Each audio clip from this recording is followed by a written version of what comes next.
Hello everyone. ये आज हमारा उत्तराखंड का जो सीरीज़ हम चला रहे हैं उसका 7वां लेक्चर है। तो इसमें हम क्या पढ़ेंगे, इसमें हम उत्तराखंड के फॉरेस्ट, यहाँ के बुग्याल्स मतलब जो हाई एल्टीट्यूड जो चारागाह होते हैं ना, उन्हें बुग्याल बोलते हैं उत्तराखंड में। इन्हीं को जम्मू कश्मीर में क्या बोलते हैं, मर्ग बोलते हैं। जैसे गुलमर्ग हो गया, सोनमर्ग हो गया। तो एग्रीकल्चर के बारे में जानेंगे, यहाँ के इरीगेशन के बारे में जानेंगे, यहाँ के इंस्टीट्यूट्स कौन कौन से हैं, यहाँ नेशनल पार्क्स और वाइल्ड लाइफ सेंचुरी, इन सब के बारे में जानेंगे। वैसे भी देखिए उत्तराखंड की जो पीसीएस परीक्षा की जो डेट है वो आ गई है, ज़्यादा समय शेष नहीं है, लेकिन इतने में तैयारी की जा सकती है ना। तो चलिए हम शुरू करते हैं आप आज का ये अपना लेक्चर। तो इसमें हम क्या पढ़ेंगे, इसमें हम उत्तराखंड वन, बुग्याल, वनौषधि, जड़ी बूटियाँ, कृषि एवं सिंचाई के बारे में जानेंगे। तो इसमें ना ये जो 15वीं द्विवार्षिक रिपोर्ट जो आती है केंद्रीय वन एवं पर्यावरण मंत्रालय की, तो 2017, देखिए ये क्या है, ये जो रिपोर्ट है ये फॉरेस्ट सर्वे ऑफ इंडिया जो है, फॉरेस्ट सर्वे ऑफ इंडिया, ये मतलब 1981 में इसकी स्थापना की गई थी। ये देहरादून में है, मतलब यहाँ जो फॉरेस्ट सर्वे किया जाता है। तो यही एक एनुअल जो रिपोर्ट जारी करता है, उस रिपोर्ट का क्या नाम है, Indian state of forest report. इस रिपोर्ट का नाम है, ये हर द्विवार्षिक रिपोर्ट है, बाइनियली मतलब हर 2 साल में ये रिपोर्ट निकाली जाती है। और अब तक ये इसकी ये 17वीं, अभी ये 2021 के जो एंड में जो रिपोर्ट निकाली गई है, ये कौन सी है, 17वीं रिपोर्ट है। इसमें देखिए जो डेटा है वो 15वीं रिपोर्ट का है, हालांकि इसमें ज़्यादा चेंज नहीं हुआ है, लेकिन फिर भी हम देख लेते हैं। तो अपडेटेड कुछ डेटा जो हो गया उसमें हम आपको बता देते हैं, ठीक है। तो ये अच्छा रिपोर्ट, अच्छा ये भी एक क्वेश्चन हो सकता है कि ये रिपोर्ट है, ये जो ISFR की रिपोर्ट है, Indian state of forest report, ये 1987 से मतलब पब्लिश की जा रही है, ठीक है। तो अब तक ये आके 2021-22 में आके ये कौन सी हो गई है, 2021 में जो आई है 17वीं आई है, ठीक है। चलिए हम देखते हैं। तो इसमें जो 15वीं रिपोर्ट के जो आंकड़े हैं, इसमें ये बताया गया है कि जो भूभाग है, देश के भूभाग का कितना ये वनाच्छादित क्षेत्र है, 24.4%। लेकिन अभी जो हमारी रिपोर्ट है उसके अनुसार 21.7% पे है, ठीक है। फिर उसके बाद हम देखते हैं कि यह विश्व के कुल भूभाग का 2.4% है। रिपोर्ट के अनुसार भारत के कुल, इसमें जो भारत के कुल भूभाग की तुलना की जाती है, तो लक्षद्वीप के पास कितना है, 90.33%। ये अभी भी मतलब लक्षद्वीप इसमें जो यूनियन टेरिटरीज में आ जाता है ना, तो उसमें सबसे ज़्यादा टॉप पे लक्षद्वीप है, ठीक है।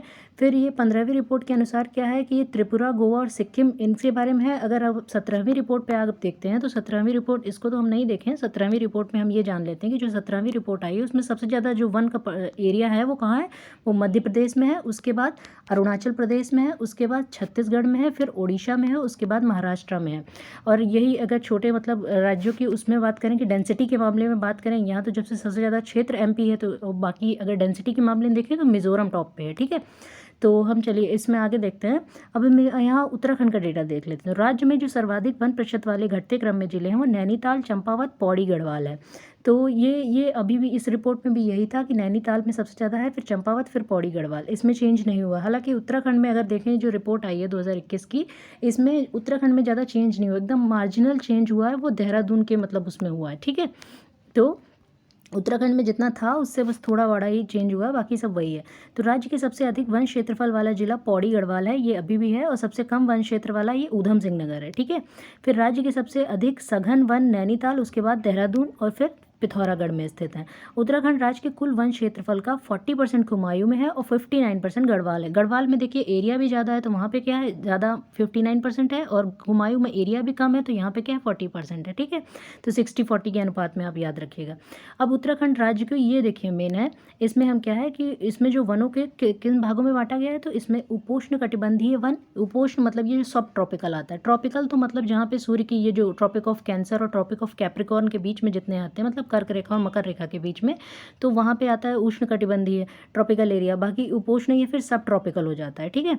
तो ये 700 मीटर से अधिक ऊंचाई पर पाए जाते हैं। इनमें कौन कौन से वृक्ष होते हैं, साल हो गया, शीशम हो गया, सेमल हो गया, हल्दू हो गया, ये तून हो गया, कंच हो गया, सिसु, जामुन, शहतूत, रीठा, खैर।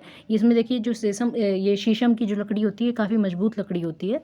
फिर शीतोष्ण कटिबंधीय हम देख लें, तो जैसे सब ट्रॉपिकल में कितना था, 700 मीटर। फिर उसके बाद हम देख लेते हैं शीतोष्ण में, हम देख लेते हैं यानी टेम्परेट जोन आ जाता है, तो टेम्परेट जोन में कितना आता है, 700 मीटर से लेके 1400 मीटर तक आ जाता है, ठीक है।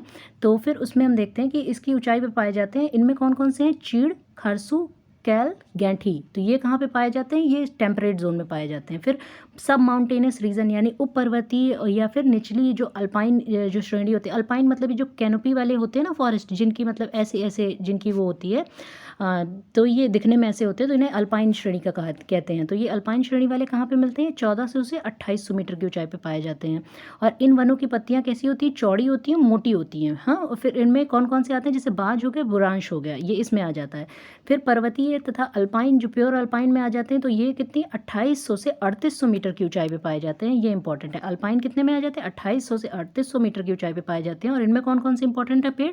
देवदार हो गया, चीड़ हो गया, बर्च हो गया, जुनिफर हो गया, स्प्रूस हो गया आदि। ये देखिए पेड़ों की हमने फोटो, जो हमने उत्तराखंड का लेक्चर लिया था उत्तराखंड के बारे में, जिसमें हमने पढ़ा था, उसमें हमने वहाँ की वनस्पति के बारे में देखा। तो आप वो लेक्चर देख लीजिए, तो आपको पता चल जाएगा कि ये पेड़ कैसे दिखते हैं। उसमें मैंने ये मतलब इन पेड़ों की जो है इमेजेस भी लगाई हुई हैं। ठीक है।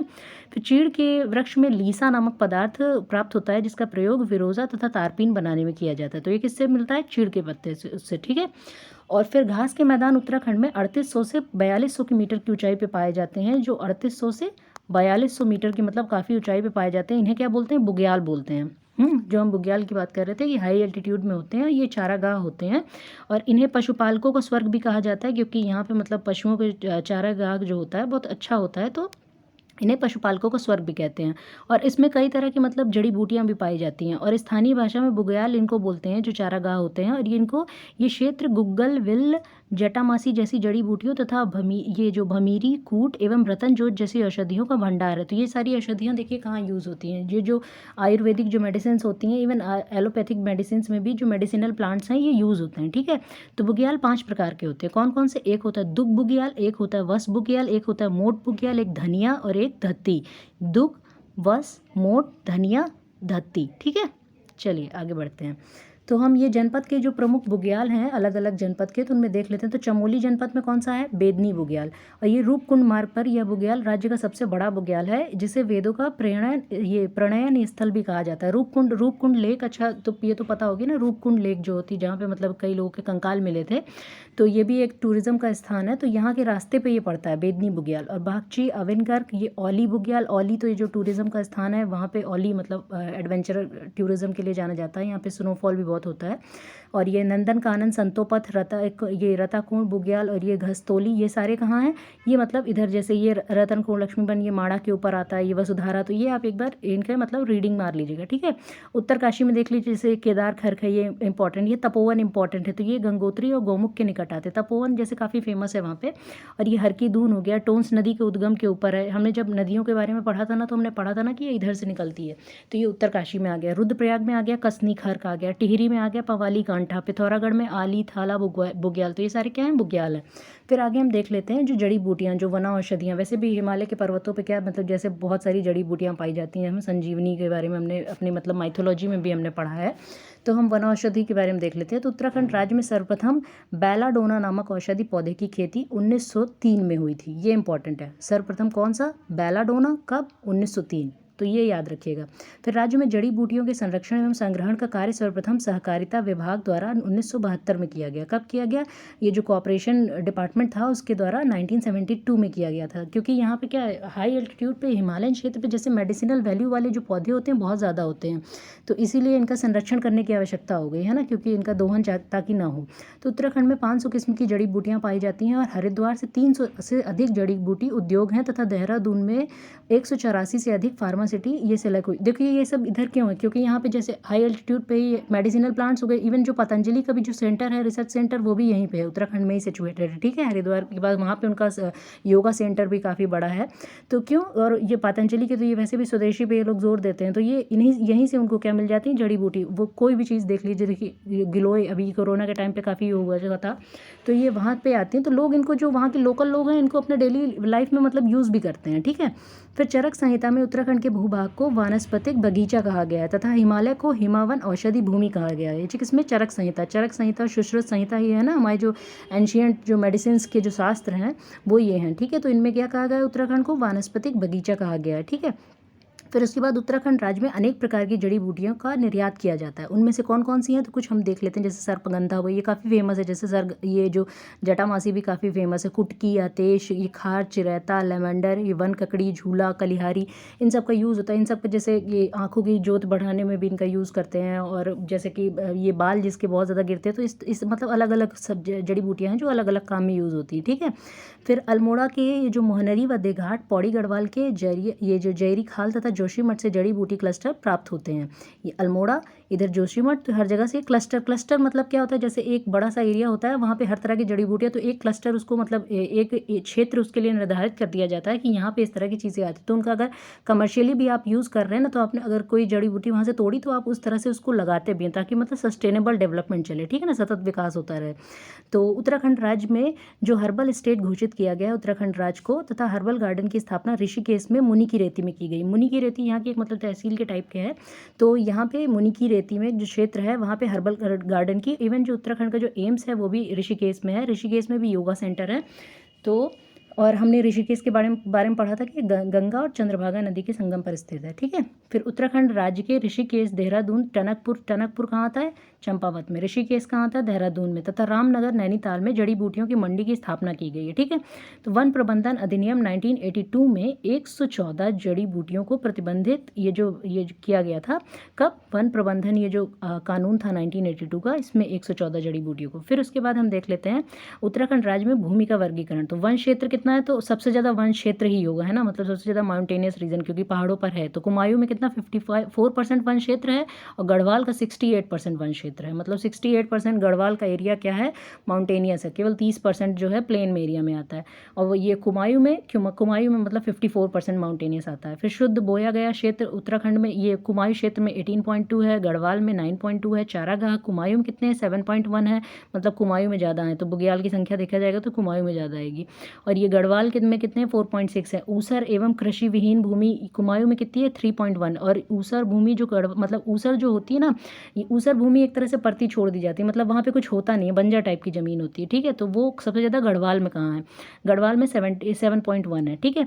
फिर ये अन्य भूमियाँ देख लेते हैं तो 3.2 में, और ये गढ़वाल में 2.2 आता है। बाग एवं उद्यान सबसे ज़्यादा कहाँ है, कुमायूं में है, 5.3। और यहाँ पे कितने, गढ़वाल में 3.3। खाली भूमि मतलब जहाँ पे कोई खेती वगैरह नहीं होती तो वो 1.6 है, और यहाँ पे गढ़वाल में 1.2 है। बंजर भूमि यहाँ कितनी है, 7 ये % में आती है, और ये गढ़वाल में आती है 3.6%, ठीक है। फिर उत्तराखंड राज्य में ये हम लास्ट में देख लेते हैं। उत्तराखंड राज्य के कुल 56.70 लाख हेक्टेयर में से 7.66 लाख हेक्टेयर भूमि पर फसल उगाई जाती है। मतलब इतनी जो पूरी भूमि है उसमें केवल 7.66 लाख हेक्टेयर भूमि पर ही फसल उगाई जाती है। इस भूमि में 56.8% भूमि पर्वतीय क्षेत्र तथा शेष भूमि मैदानी क्षेत्र में आती है। ओके, चलिए फिर आगे देखते हैं। राज्य में कुल भूमि के 15,238 हेक्टेयर भूमि में आलू की खेती की जाती है, तथा 1,14,059 जो हेक्टेयर भूमि पर यह गन्ना उगाया जाता है। मतलब जो कुल भूमि में है आलू की खेती, और सबसे ज़्यादा मैक्सिमम जो उगाया जाता है वो गन्ना उगाया जाता है। मतलब यहाँ गन्ना की खेती के लिए यहाँ की जो क्लाइमेट है वो क्या है, उपयुक्त है।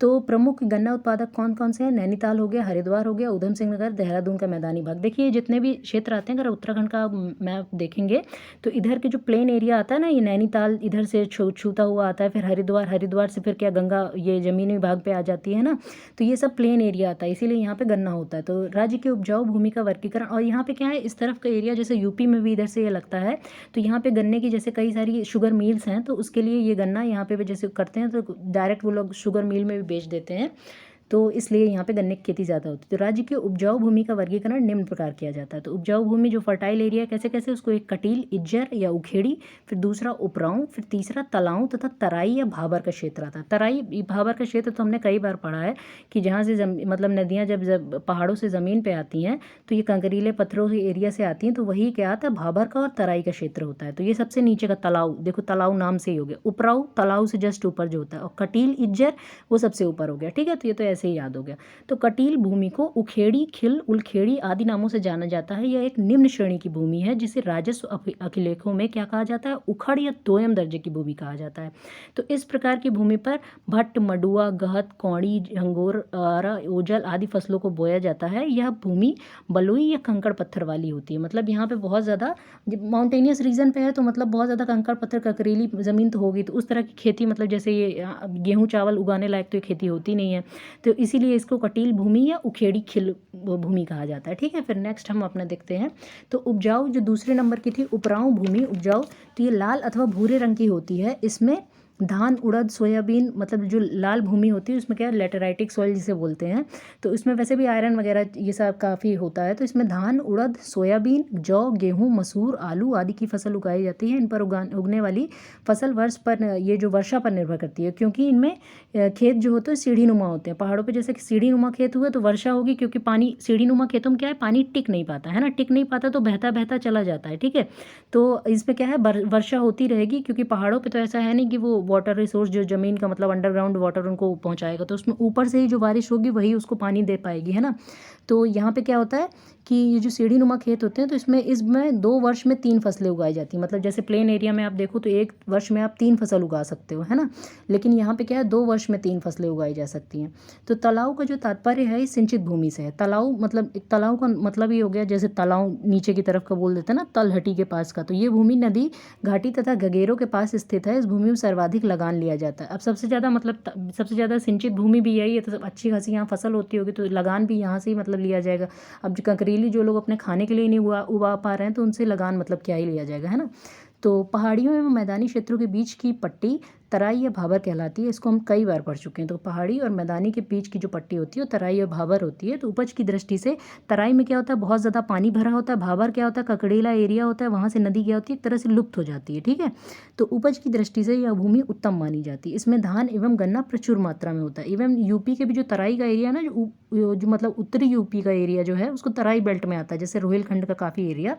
तो वहाँ पे क्या होता है ये गन्ने की खेती होती है, और ये धान भी प्रचुर, क्योंकि धान की खेतों के लिए क्या चाहिए होता है कि धान की खेतों में क्या पानी लगातार भरा ही रहे, है ना। जो चावल की जो खेती होती है जैसे मतलब पैडी जो फार्मिंग बोलते हैं, तो उसमें क्या खेत में पानी भरा ही रहना चाहिए, तो तराई एरिया के लिए वो परफेक्ट रहता है। तो उत्तराखंड की कुल कृषि योग्य भूमि के लगभग 41% ये जो भाग पर रबी की फसल की जाती है। रबी की फसल मतलब ये जो ठंडी के मौसम में यानी कि अक्टूबर से शुरू की जाती है उसे रबी की फसल कहते हैं। इसमें क्या वीट ये है सरसों वगैरह इसमें उगाया जाता है, मतलब गेहूँ जहाँ उगाया जाता है। फिर इसके बाद रबी की फसल का सर्वाधिक भाग नैनीताल जिले में होता है और सबसे कम भाग उत्तरकाशी में। उत्तरकाशी में तो समझ ही सकते हैं ना, जैसे पूरा अगर बनाएंगे मैप तो उत्तरकाशी यहाँ आ जाता है, तो ये मतलब एकदम एक्सट्रीम माउंटेनियस रीजन में, तो यहाँ रबी की फसल तो क्या ही होगी। तो राज्य की शुद्ध बुआई की भूमि के लगभग 50% भाग पर रबी ये गेहूँ बोया जाता है। ठीक है, जो शुद्ध बुआई होती है उसमें गेहूँ सबसे ज़्यादा। फिर रबी की फसल में क्या क्या है गेहूँ, मटर, जौ, सरसों, मसूर आदि। खरीफ की फसल में क्या है धान, मक्का, मूंग, उड़द, ये मंडुआ ये आदि। तो ये जो खरीफ की फसल कब है ये जून जुलाई के आसपास बोई जाती है और सितंबर अक्टूबर तक इसको काट लिया जाता है। तो बागवानी की अन्य फसलें कैसी हैं, सेब भी होता है, क्योंकि पहाड़ी एरिया में सेब होता है। सेब के लिए क्या चाहिए एक्सट्रीम ठंडी चाहिए जहाँ बर्फ़ गिरे, मतलब सेब को पकने के लिए चाहिए ही मतलब चिलिंग इफेक्ट चाहिए होता है। चिलिंग इफेक्ट मतलब एकदम एक्सट्रीम ठंड एकदम बर्फ़ गिरे, तो ऐसी जगहों पे सेब मिलता है, संतरा मिलता है, लीची, नाशपाती, आलू, चाय के लिए तो ये सीढ़ीदार खेत मतलब परफेक्ट ही होते हैं। फिर उत्तराखंड में चाय की खेती मुख्य रूप से हिमालय की तलहटी स्थित तराई क्षेत्र में होती है। यह क्षेत्र हिमालय एवं शिवालिक की पहाड़ियों के बीच स्थित पर्वतीय ढाल है। क्या मतलब हिमालय और ये जो शिवालिक के बीच का जो पर्वतीय ढाल है वहाँ पे इसकी खेती होती है। राज्य के अल्मोड़ा, पौड़ी गढ़वाल, नैनीताल, चमोली, देहरादून, पिथौरागढ़ आदि जिलों में इसकी खेती होती है। ठीक है, और यहाँ पे हम देख लेते हैं खरीफ की फसल कुल कृषि भूमि में कितनी 59% होती है। रबी की क्या थी 50% के आसपास मतलब थी, और मतलब 50 जो भी रबी की फसल होती है उसमें 50% मतलब गेहूँ था, और बाकी जो कृषि भूमि में 59% क्या होती है खरीफ की खेती होती है, जिसमें सर्वाधिक चमोली जिले में होती है। मतलब खरीफ में क्या चावल, तो चावल से चमोली याद रखिए। ठीक है, तो चमोली जिले में होती है। तो सबसे कम कहाँ होता है देहरादून में होता है। ठीक है, तो फिर उसके बाद उत्तराखंड की शुद्ध बुआई भूमि के लगभग 36% में धान की खेती की जाती है। ठीक है, चलिए सबसे ज़्यादा 50% मतलब गेहूं की थी और 36% धान की थी। फिर हम आगे देखते हैं, तो चाय के बागों के बारे में हम पढ़ रहे थे। तो राज्य में उत्पादित चायों में ऑर्गेनिक टी जो आती है, ऑर्गेनिक टी उत्तम कोटि की चाय है। और Indian tea board, Indian coffee board, इनका नाम आपने सुना होगा, ये मतलब बनाए ही गए थे इसलिए कि ताकि यहाँ पे जैसे ये जो भी चाय का और ये जो कॉफ़ी का जो वो होता है मतलब उसका व्यापार होता है, तो उसको किस तरह से एक तरह से नॉर्मली वे में उसको मतलब एक ऑर्गेनाइज्ड वे में उसको किस तरह से डील करना है, तो इसलिए इनका गठन किया गया था। तो राज्य में ये कहाँ है इंडियन टी बोर्ड ने उत्तराखंड की 10 चाय को सर्वोत्तम चाय घोषित किया है। तो ये इंडियन टी बोर्ड की तरफ से ये घोषित किया गया है, ठीक है। और फिर राज्य के कौसानी, चौकड़ी, भीमाताल, इवन देखिए इंडियन टी बोर्ड का जो मुख्यालय है वो कोलकाता में है, और जो इंडियन कॉफ़ी बोर्ड का मुख्यालय है वो है बेंगलुरु में, बेंगलुरु कर्नाटका में, क्योंकि वहाँ की जो सबसे ज़्यादा पहले जो कॉफ़ी लगाई गई थी इंडिया में वो सबसे पहले मतलब यहाँ कर्नाटका में ही लगाई गई थी, बाबा बूदन पहाड़ियों में, ठीक है। तो इस वजह से फिर राज्य के कौसानी, चौकड़ी, भीमताल, कोटा तथा भुवाली भाग स्थित टी जो स्टेट हैं चाय बागान ब्रिटिश काल से ही प्रसिद्ध रहे हैं। फिर उत्तराखंड राज्य के कुल बुआई क्षेत्र के लगभग 47% भाग में सिंचाई की सुविधा उपलब्ध है, ठीक है। फिर सबसे ज़्यादा सिंचाई इसमें कहाँ से किससे होती है? नलकूप। वैसे भी इंडिया में सबसे ज़्यादा, तभी तो कहते हैं ग्राउंड वाटर का सबसे ज़्यादा यूज़ दोहन एक तरह से हो रहा है। तो क्यों? क्योंकि नलकूप, ये जो ट्यूबवेल की सुविधा होती है ना, ट्यूबवेल, तो सबसे ज़्यादा सिंचाई किससे होती है? ट्यूबवेलों से होती है, ठीक है। तो यानी 64%। तो नहर से कितनी होती है? 24.22%। कुओं से कितनी होती है? 4.86%। तालाब से हो गया 0.02%। अन्य हो गया 6.97%। फिर हम अपना नेक्स्ट में पहुँचते हैं कि उत्तराखंड में जो भी नेशनल पार्क्स हैं और वाइल्ड लाइफ सेंचुरीज़ हैं उनके बारे में देख लेते हैं। तो उत्तराखंड में वन्य जीवों के संरक्षण के लिए अनेक ये राष्ट्रीय उद्यान और वन्य जीव पार्क बनाए गए हैं। तो सबसे पहला इसमें कौन सा? ये कार्बेट नेशनल पार्क जो है ये कहाँ है? गढ़वाल नैनीताल क्षेत्र में आता है, ठीक है। ये जो पौड़ी गढ़वाल का नैनीताल क्षेत्र आता है। और गंगोत्री कहाँ है? गंगोत्री नाम से ही मतलब समझ में आ रहा है कि उत्तरकाशी में है ना, क्योंकि गंगोत्री है भी सिचुएटेड कहाँ है? उत्तरकाशी में। तो फूलों की घाटी हमने बार बार पढ़ा है कि चमोली गढ़वाल क्षेत्र में आता है, ठीक है, चमोली गढ़वाल क्षेत्र में। तो फूल जहाँ वैली ऑफ फ्लावर्स। और नंदा देवी चमोली गढ़वाल, क्योंकि नंदा देवी भी आसपास है ना ये दोनों। फिर राजा जी जो है ये कई 3 जिलों में फैला हुआ, मतलब हरिद्वार, देहरादून, पौड़ी गढ़वाल। इवन अगर आप हरिद्वार घूमने जाते हो तो आप देखोगे कि वहाँ से वो शुरू हो जाता है और ये पूरा देहरादून और पौड़ी गढ़वाल काफ़ी बड़ा क्षेत्र है, रिजर्व एरिया है ना, राष्ट्रीय उद्यान जो है। और गोविंद राष्ट्रीय उद्यान ये कहाँ है? ये उत्तरकाशी में है, ठीक है। फिर कॉर्बेट राष्ट्रीय उद्यान भारत का जो प्रथम राष्ट्रीय उद्यान है, ये रामगंगा नदी के तट पर स्थित है। इसकी स्थापना 1936, और इसका नाम भी जिम कॉर्बेट के नाम पे पड़ा। ये अंग्रेज जो मतलब एक तरह से फॉरेस्ट सर्वेयर थे, वहाँ पे गए थे तो उनके नाम पे इसका पड़ गया, ठीक है, नाम जिम कॉर्बेट नेशनल पार्क। तो इस उद्यान में साल के वृक्ष तथा बाघ सर्वाधिक हैं। यहाँ पे मतलब रॉयल बंगाल टाइगर्स के लिए जाना जाता है। टाइगर रिजर्व, सबसे पहला टाइगर रिजर्व भी इंडिया का यही है, ठीक है। तो फिर यह उद्यान नैनीताल तथा पौड़ी गढ़वाल दोनों जिलों में फैला हुआ है। फिर फूलों की घाटी चमोली जनपद में पुष्पावती नदी पर है। फूलों की घाटी से याद रखिए, पुष्पावती नदी पे फूलों की घाटी है। वैली ऑफ, वैसे मतलब एक निश्चित सीजन, मतलब हर सीज़न में नहीं, बट ठंडियों के टाइम पे तो वहाँ पे भी बर्फ़ रहती है। एक निश्चित सीज़न में आप जाइए तो बहुत तरह तरह के आपको वहाँ पे फूल देखने को मिलेंगे। तो सबसे पहले अंग्रेज जो पर्वतारोही थे, माउंटेनियर जो मतलब थे, ये इनका क्या नाम था? एस स्माइथ नाम था। और सैकड़ों प्रजाति के फूलों वाली इस घाटी की विलक्षण ये जो पादप विविधता पर, मतलब बायोडाइवर्सिटी पर इन्होंने क्या किया? एस स्मिथ ने वैली ऑफ फ्लावर्स एक पुस्तक लिख दी। मतलब इन्होंने इन्होंने वैली ऑफ फ्लावर्स पुस्तक लिख दी, इसी वजह से ये और ज़्यादा फेमस हो गया। तो इस घाटी की वनस्पति विविधता के संरक्षण के उद्देश्य से भारत सरकार ने 1982 में इसे राष्ट्रीय पार्क घोषित किया था। कब? 1982 में। 14 जुलाई 2005 को संयुक्त राष्ट्र संघ यूनेस्को ने इसको क्या बोले? वर्ल्ड हेरिटेज साइट घोषित कर दिया था। कब? 14 जुलाई 2005 को। तो फिर नंदा देवी, ये जो जैव राष्ट्रीय उद्यान है, अधिकांश भाग इसका कहाँ है? चमोली जनपद में है। यह उद्यान अनेक वनस्पतियों एवं जैव विविधता के लिए प्रसिद्ध है। इस उद्यान में कस्तूरी मृग तथा मतलब ये जो मस्क डियर जो यहाँ का राष्ट्रीय जो राजकीय पशु भी है, और मोनाल यहाँ का राजकीय पक्षी है, और हिम तेंदुआ तथा भारल सहित अनेक प्रकार की दुर्लभ प्रजातियाँ यहाँ पे पाई जाती हैं। फिर उसके बाद इस उद्यान को भारत सरकार ने 6 नवंबर 1982 को ये जो राष्ट्रीय पार्क घोषित किया था, और 2004 में इसे भी क्या? यूनेस्को की वर्ल्ड हेरिटेज साइट घोषित कर दिया गया था, ठीक है। तो राजा जी, मोतीचूर तथा पोला को मिलाकर 1983 में राजा जी राष्ट्रीय उद्यान बनाया गया। यह उद्यान मुख्य रूप से एशियाई हाथियों के लिए प्रसिद्ध था। इस उद्यान का नाम भारत के अंतिम भारतीय गवर्नर जनरल सी राजगोपाली के जो राजगोपालाचारी के नाम पे पड़ा। तो ये राजगोपालाचारी अंतिम गवर्नर जनरल थे, क्योंकि प्रथम कौन थे? मतलब ये लॉर्ड माउंटबेटन थे। उसके बाद इस पद को ही हटा दिया गया है ना, राष्ट्रपति, क्योंकि मतलब हमारा एक गणतंत्र राष्ट्र बन गया तो इस पद की आवश्यकता नहीं रह गई थी ना। तो फिर गंगोत्री राष्ट्रीय उद्यान क्षेत्रफल कितना है इसका? 2390 वर्ग किलोमीटर की दृष्टि से सबसे बड़ा है, और इसकी स्थापना कब हुई थी? 1999 में हुई थी। इस उद्यान में हिम तेंदुआ, हिमालयन भालू, कस्तूरी मृग, मोनल पक्षी आदि पाए जाते हैं, ठीक है। अब कुछ ये जो वन्य जीव विहार है इनके बारे में हम देख लेते हैं। तो ये केदारनाथ वन्य जीव विहार कहाँ है? चमोली गढ़वाल में है, ठीक है। केदारनाथ वन्य जीव विहार चमोली गढ़वाल क्षेत्र में आ गया। फिर ये गोविंद वन्य जीव विहार कहाँ है? ये उत्तरकाशी में है। इवन जो हमने गोविंद उसके बारे में पढ़ा था, तो अस्कोट वन्य जीव विहार कहाँ है? ये पिथौरागढ़ में आता है। सोन नदी, ये तो कई बार ये याद ही हो गया होगा, पिछले लेक्चर्स में भी कई बार इसका नाम आया है अस्कोट का, ठीक है। पिथौरागढ़ में ये जगह आती है। तो सोन नदी वन्य जीव विहार कहाँ है? पौड़ी गढ़वाल में है। विंसर अल्मोड़ा में है, मसूरी देहरादून में है, नंदौर भी काफ़ी कई बार मतलब हमने जो पुराने लेक्चर्स कवर किए हैं उसमें आया है। तो नैनीताल चंपावत में आता है, और कालागढ़ का जो टाइगर रिजर्व आता है पौड़ी गढ़वाल में आता है, ठीक है। और अन्य जो दूसरे हैं उसमें कौन सा है, विनोग माउंटेन केवल ये जो वन्य जीव विहार है देहरादून में आता है। गोविंद वल्लभ पंत ये जो उच्च स्थलीय प्राणी उद्यान है ये नैनीताल में आता है, ठीक है। इवन ये जो मालन पशु विहार है पौड़ी गढ़वाल में आता है। तो केदारनाथ वन्य जीव विहार चमोली जनपद के स्थित तथा मुख्य रूप से कस्तूरी मृगों के लिए प्रसिद्ध है, जो मस्क डियर है ना। तो विंसर अभयारण्य ये दुर्लभ ये जो प्राणियों की सुरक्षा हेतु स्थापित किया गया था, यह अल्मोड़ा जनपद में है। विंसर वाला कहाँ है, अल्मोड़ा में है। यहाँ पर काला भालू, तेंदुआ, घुरल भालू आदि अन्य जीव तथा मोनल, हिमालयन ये जो स्नोकॉक है, और ये गोल्डन ईगल आदि पक्षी, देवदार, बाज, बुरांस, चीड़, ये बुरांस तो वहाँ का राजकीय जो वृक्ष है, तो ये सब कहाँ पाए जाते हैं, यहाँ पे पाए जाते हैं, ठीक है, विंसर अभयारण्य में। फिर कालागढ़ के बारे में देख लेते हैं। ये सोना नदी वन्य विहार तथा हाथियों के आवागमन के लिए प्रसिद्ध है। यहाँ पे मतलब हाथी पाए जाते हैं।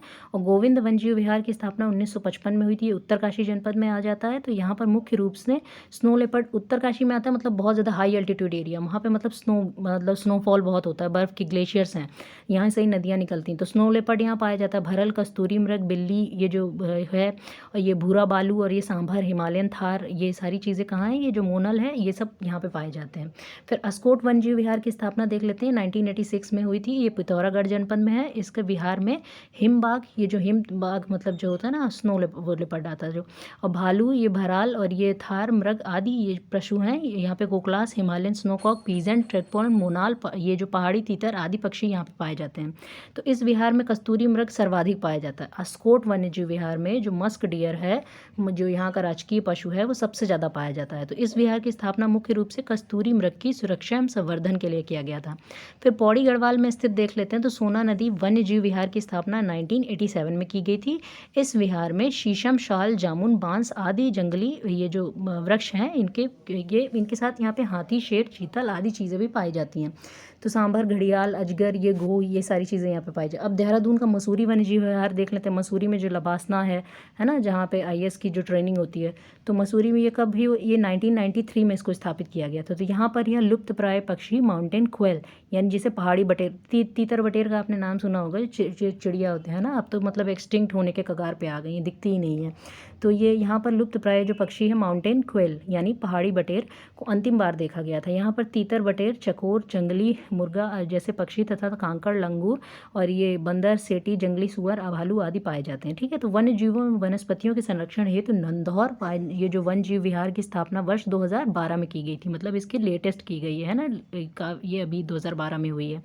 और नंदौर नदी के आसपास उधम सिंह नगर जनपद के सीमा तक फैला हुआ है। इस विहार में बाघ, लंगूर, भालू आदि जंतु पाए जाते हैं। अब यहाँ पे कुछ जो संरक्षित जो क्षेत्र हैं उनके बारे में देख लेते हैं। तो आसन जो वेटलैंड है, इसको भी रामसर साइट में भी किया गया है। ये कहाँ पे है, चक्राता वन प्रभाग में है। झिलमिल झील ये कहाँ है, हरिद्वार वन प्रभाग में है। ये जो पवालगढ़ संरक्षण ये है कहाँ है, रामनगर वन प्रभाग में है। और नैना देवी कहाँ है, ये नैनीताल में है, ठीक है। चलिए फिर हम आगे देखते हैं। तो उत्तराखंड के जो कुछ प्रमुख इंपॉर्टेंट संस्थान हैं, उन संस्थानों के बारे में देख लेते हैं, जिनका मतलब जो उत्तराखंड के हैं। तो सबसे पहला हमारा कौन सा आता है, तो इसमें हम देखते जाएंगे जो जहाँ वैसे मोस्टली जो है वो देहरादून और नैनीताल के आसपास ही, चमोली में मतलब सिचुएटेड हैं, तो ज़्यादा नहीं, फिर भी हम डिस्ट्रिक्ट देख लेंगे साथ में, तो हमको ये रहता है कि ये चीज़ यहाँ पे है। तो भारतीय जो पशु चिकित्सा एवं अनुसंधान से जो संस्थान है, ये कहाँ है, मुक्तेश्वर, नैनीताल में। नैनीताल यहाँ है, ठीक है। ये कहाँ पे है, तो भारतीय कौन सा, पशु चिकित्सा एवं अनुसंधान संस्थान। और फिर राष्ट्रीय जो पादप एवं जैविकी अनुसंधान ब्यूरो है, ये कहाँ है, ये भी भवाली, नैनीताल में है, ठीक है।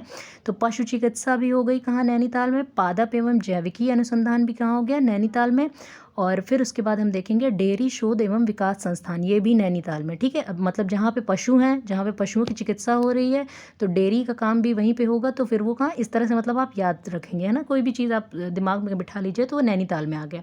फिर यहाँ पे हम आज देखते हैं जो राजकीय जो वेधशाला है, ये कहाँ पे है, ये भी नैनीताल में है, ठीक है। फिर हिल्डान भीमताल, ये भी कहाँ है, नैनीताल में है। फिर राष्ट्रीय शीत जल मत्स्य अनुसंधान संस्थान केंद्र, ये भी भीमताल, नैनीताल में। अब नैनीताल में सबसे ज़्यादा लेक्स हैं, तो मछलियाँ भी वहाँ पे सबसे ज़्यादा होंगी, है ना, नैनीताल में। तो जहाँ पे लेक्स ज़्यादा हो, जैसे नैनीताल हो गया, भीमताल हो गया, सारी लेक्स फेमस लेक्स हैं ना यहाँ पे। तो उसी तरह तो जल मत्स्य अनुसंधान संस्थान कहाँ होगा, भीमताल में। फिर लघु उद्योग सेवा संस्थान कहाँ है, हल्द्वानी, नैनीताल में। जितने माइक्रो जो मतलब इंडस्ट्रीज़ होती हैं, तो इनका उद्योग का ये कहाँ है, हल्द्वानी नैनीताल में। हल्द्वानी वैसे भी काफ़ी फेमस है। फिर गोविंद वल्लभ पंत हिमालय ये जो पर्यावरण संस्थान है ये कोसी अल्मोड़ा में है। कौन सा, गोविंद वल्लभ पंत हिमालय पर्यावरण संस्थान। इसकी जो ये जो यूपी के पहले सीएम भी रहे गोविंद वल्लभ पंत जी, तो इन्होंने इसमें का मतलब काफ़ी इनका योगदान था इसको बनवाने में, तो इन्हीं के नाम पे इसको रख दिया गया। फिर विवेकानंद पर्वतीय ये जो कृषि अनुसंधान संस्थान अल्मोड़ा में है, ये कहाँ है, अल्मोड़ा में। विवेकानंद ये पर्वतीय कृषि अनुसंधान, अल्मोड़ा कहाँ आता है, ये नैनीताल के जस्ट बगल में, ठीक है। फिर हम देखते हैं drugs composite research unit institute, ये कहाँ है, रुड़की हरिद्वार में। हरिद्वार देखिए यहाँ आता है, ये रुड़की भी इसके इधर ही साइड में पड़ता है। Drugs composite research unit, Roorkee में IIT भी है, वो भी हम देखेंगे। तो सबसे पुरानी एक तरह से IIT में आता है, ठीक है, रुड़की वाली। तो drugs composite research institute unit कहाँ पे है, ये रुड़की में है। फिर रक्षा कृषि शोध संस्थान कहाँ है, अल्मोड़ा में है।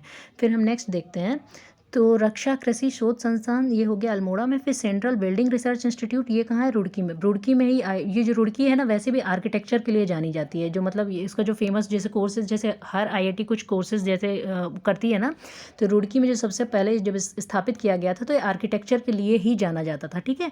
तो ये जो बिल्डिंग रिसर्च भी कहाँ होगा, ये रुड़की में ही होगा, ठीक है, इसको ऐसे याद रखेंगे। फिर इंडस्ट्रियल ये जो है टैक्सोकोलॉजिकल रिसर्च इंस्टीट्यूट, ये भी कहाँ है, ये रुड़की में है। फिर उसके बाद ये जो मतलब इंजीनियरिंग रिसर्च सेंटर है, ये भी कहाँ है, ये मतलब स्ट्रक्चर से ये भी आ गया, बिल्डिंग ये भी आ गया, तो ये भी कहाँ है, रुड़की में। कस्तूरी मृग संरक्षण एवं प्रजनन केंद्र कहाँ है, कांचुल खर्क में है, ठीक है। ये जो कस्तूरी मृग के लिए, ये याद रखिएगा, थोड़ा सा अलग है ना। फिर जड़ी बूटी शोध संस्थान गोपेश्वर चमोली में है। सबसे अब चमोली के बारे में हमने पढ़ा था ना, जड़ी बूटियाँ यहाँ पे बहुत ज़्यादा पाई जाती हैं ना, ये रूपकुंड मार्ग पे हमने देखा था ना। तो ये जड़ी बूटी शोध संस्थान भी कहाँ होगा, गोपेश्वर चमोली में है, इसको भी याद रखिएगा। Central medicinal and aromatic plant, ये संस्थान कहाँ है, नगला ऊधम सिंह नगर में, मेडिसिनल एंड एरोमेटिक प्लांट, ठीक है। फिर सचिवालय प्रशिक्षण एवं प्रबंधन संस्थान कहाँ है, ये देहरादून में है। अब जो मतलब कैपिटल है वहीं पे ये सचिवालय, ये सेक्रेटेरिएट जो होगा और वहाँ पे जो भी मतलब उनका प्रशिक्षण और ट्रेनिंग वगैरह होगी वो भी कहाँ होगा, वो देहरादून में ही होगा, इसको ऐसे याद रखिए। वानिकी अनुसंधान एवं प्रशिक्षण संस्थान ये कहाँ है, हल्द्वानी में है। जो भी वानिकी अनुसंधान से रिलेटेड होगा वो कहाँ पे होगा, हल्द्वानी में। हिमालयन हॉस्पिटल इंस्टीट्यूट ट्रस्ट, ये कहाँ है, ये जॉली ग्रांट ऋषिकेश में है, ठीक है। हिमालयन हॉस्पिटल इंस्टीट्यूट, ठीक है, तो ये कहाँ है, ऋषिकेश में है। फिर हम देखते हैं उत्तराखंड ग्राम्य विकास संस्थान कहाँ है, रुद्रपुर ऊधम सिंह नगर, मतलब ग्राम का विकास जहाँ करना है, कहाँ करना है, रुद्रपुर से, तो इसको ऐसे याद रखें।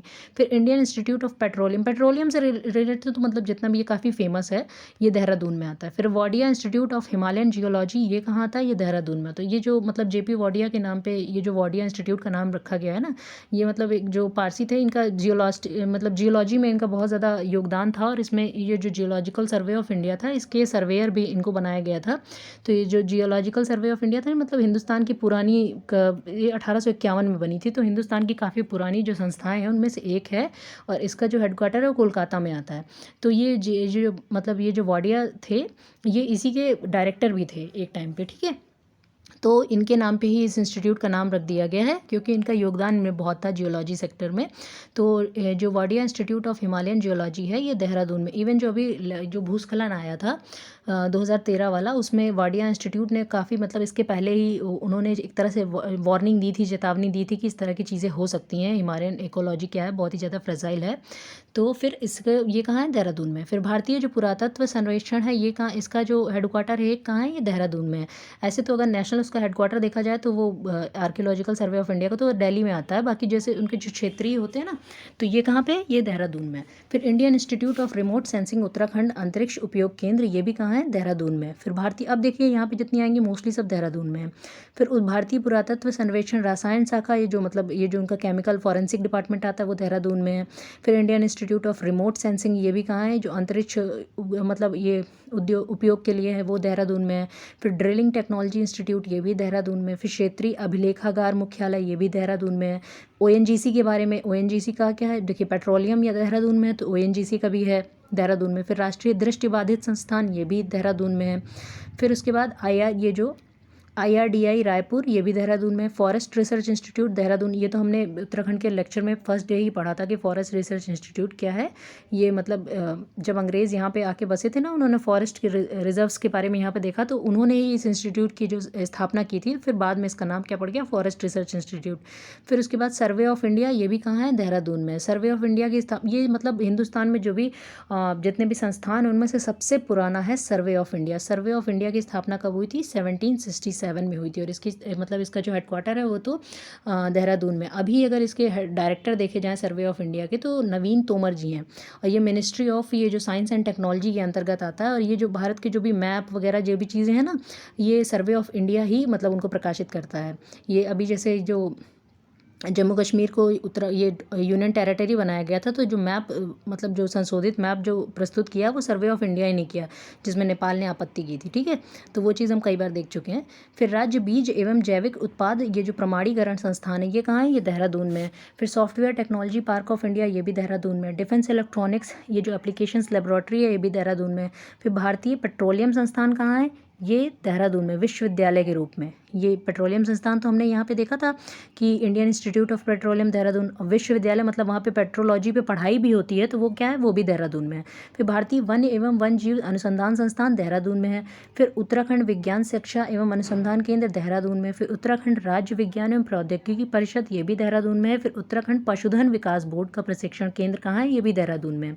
अब कुछ अकादमीज़ के बारे में देख लेते हैं जहाँ पे मतलब ट्रेनिंग वगैरह होती है। तो ये कौन सी, लाल बहादुर शास्त्री राष्ट्रीय प्रशासनिक अकादमी मसूरी, ये काफ़ी फेमस है, यहाँ पे आईएएस की ट्रेनिंग होती है। ठीक है, तो ये मसूरी में, मसूरी भी देहरादून डिस्ट्रिक्ट में आता है। फिर उत्तराखंड प्रशासनिक प्रशिक्षण अकादमी, अगर जैसे आपका यूकेपीसीएस में हो जाता है तो आपकी ट्रेनिंग कहाँ होगी, नैनीताल में होगी। ठीक है, फिर उत्तराखंड न्यायिक एवं ये विधिक होना चाहिए, विविध लिखा है, तो ये कहाँ है, भवाली नैनीताल में है। मतलब जो जुडिशियल जो ट्रेनिंग होती है ना, जो जज बनते हैं तो उनकी कहाँ होती है, वो भी भवाली नैनीताल में होती है। फिर नेहरू पर्वतारोहण संस्थान उत्तरकाशी, ये जो माउंटेनियरिंग का इंस्टीट्यूट है, जैसे किसी को अगर हिमालय चढ़ना है, ठीक है, तो उसके पहले उसको मतलब माउंटेनियरिंग की सारी चीज़ें सीखनी होंगी कि किस तरह से क्या, कितने एल्टीट्यूड पे जाके किस तरह से ऑक्सीजन का सिलेंडर क्या है, ये सारी चीज़ें। तो ये नेहरू ये जो पर्वतारोहण संस्थान है ये कहाँ है, उत्तरकाशी। उत्तरकाशी सबसे मतलब जो नॉर्दर्न डिस्ट्रिक्ट आता है ना, सबसे ऊंचाई पे, तो ये हो गया।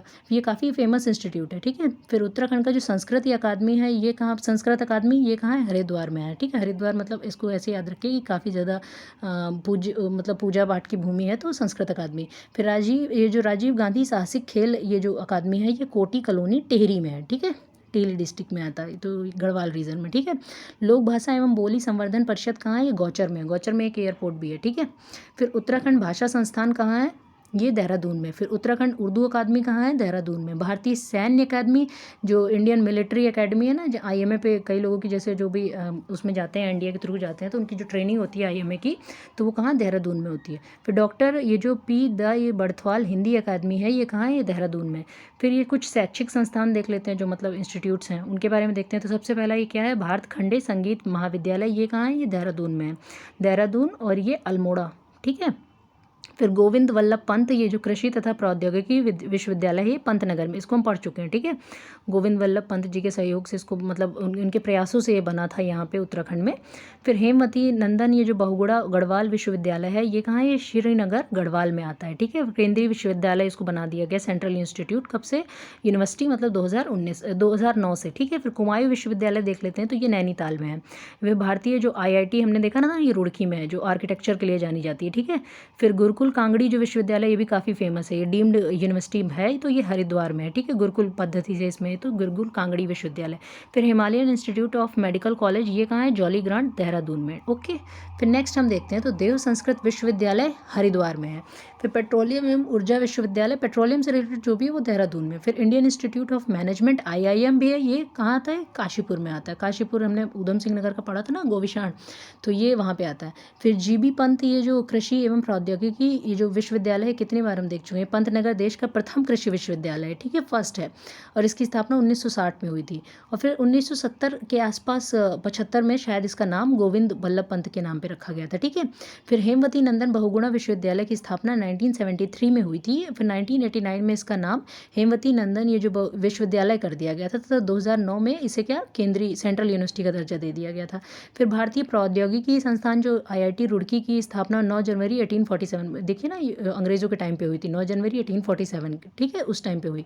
फिर कुमायूं विश्वविद्यालय नैनीताल की स्थापना 1973 में हुई थी। ये कुछ मतलब पुराने जो इंपॉर्टेंट विश्वविद्यालय हैं उनके बारे में है। ठीक है, फिर औद्योगिक संस्थान देख लेते हैं, तो ये डील का ये जो कारखाना है ये कहाँ है, ये मतलब है ये ऑप्टो, ये इलेक्ट्रॉनिक्स ऑर्डिनेंस फैक्ट्री, ये कहाँ है? रायपुर, देहरादून में है। हिंदुस्तान मशीन टूल्स जो एचएमटी का है ये रानीबाग, नैनीताल में है। जो भेल का है भारत हैवी इलेक्ट्रॉनिक्स लिमिटेड, ये हरिद्वार में है। भारतीय इलेक्ट्रिकल्स का कहाँ? कोटद्वार में। कुछ संग्रहालय देख लेते हैं।